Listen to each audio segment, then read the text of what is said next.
Hello' friends, নমস্কাৰ। বলক আজি একেলগে মাংস বনাওঁ। ইয়াৰ কাৰণে মই ক'লাকৈ কেৰাহী এটা ব্যৱহাৰ কৰিছোঁ কাৰণে বেয়া নাপাব গাইছ। একচুৱেলি মোৰ লগত ডাঙৰ এনেকুৱা কেৰাহী নাছিলে, চ' এই ক'লা কেৰাহীটোৱে ব্যৱহাৰ কৰিছোঁ। প্ৰথমতে মই কেৰাহীটো গৰম হোৱাৰ পিছত মিঠাতেল অকণমান দিছোঁ।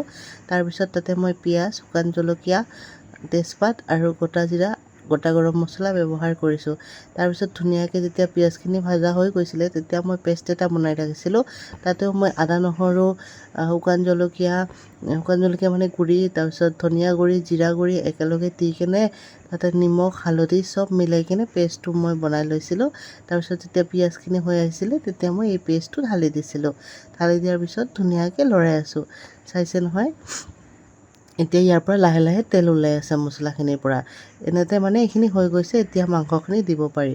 মাংসখিনি আগতে মই অকণমান মাখি ৰাখিছিলোঁ। তাতেও মই কেঁচা পিঁয়াজ আৰু অকণমান ধনিয়া গুড়ি, জিৰা গুড়ি আৰু অকণমান হালধি দি কেনে ৰাখি দিছিলোঁ ধুনীয়াকৈ। মই তাতে নিমখ ব্যৱহাৰ কৰা নাছিলোঁ মাংসখিনিত, নহ'লে মাংসৰ পৰা পানী ওলাই ন। মোৰ বেয়া লাগে তেনেকৈ পানী ওলাই থাকিলে, বহুত টাইম লাগে ভাজোঁতে, ভাল নালাগে। সেয়েহে মই মাংসখিনিত পানী দিয়া নাছিলোঁ। আৰু যেতিয়া মাংসখিনি অকণমান ভাজা হৈ আছিলে তেতিয়া মই কেঁচা জলকীয়া আৰু দুটা গোটা নহৰু দি দিছিলোঁ। চৰি ফ্ৰেণ্ডছ, মানে নহৰুটো দিয়াটো স্কিপ হৈ থাকিলে, ভিডিঅ' কৰাই নহ'ল, সেইকাৰণে দেখুৱাব নোৱাৰিলোঁ। তাৰপিছত ধুনীয়াকৈ মই লৰাই আছোঁ। এনেদৰে ল' ফ্লেমত ধুনীয়াকৈ লৰাই আছোঁ। আৰু এইখিনি টাইমতে মই ভাজি ৰখা আলুখিনি দি দিছোঁ আৰু ঢাকন লগাই হ'ব দিছোঁ।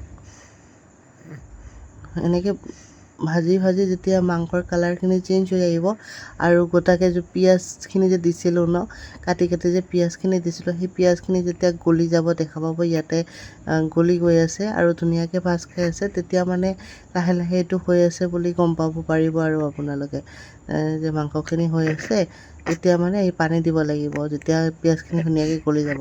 আৰু আধা ঘণ্টামান মই ধুনীয়াকৈ সিজিবৰ কাৰণে দিছিলোঁ। যেতিয়া ধুনীয়াকৈ সিজি গৈছিলে, আধা ঘণ্টাৰ বেছিয়ে 45 মিনিটছমান দিছিলোঁ।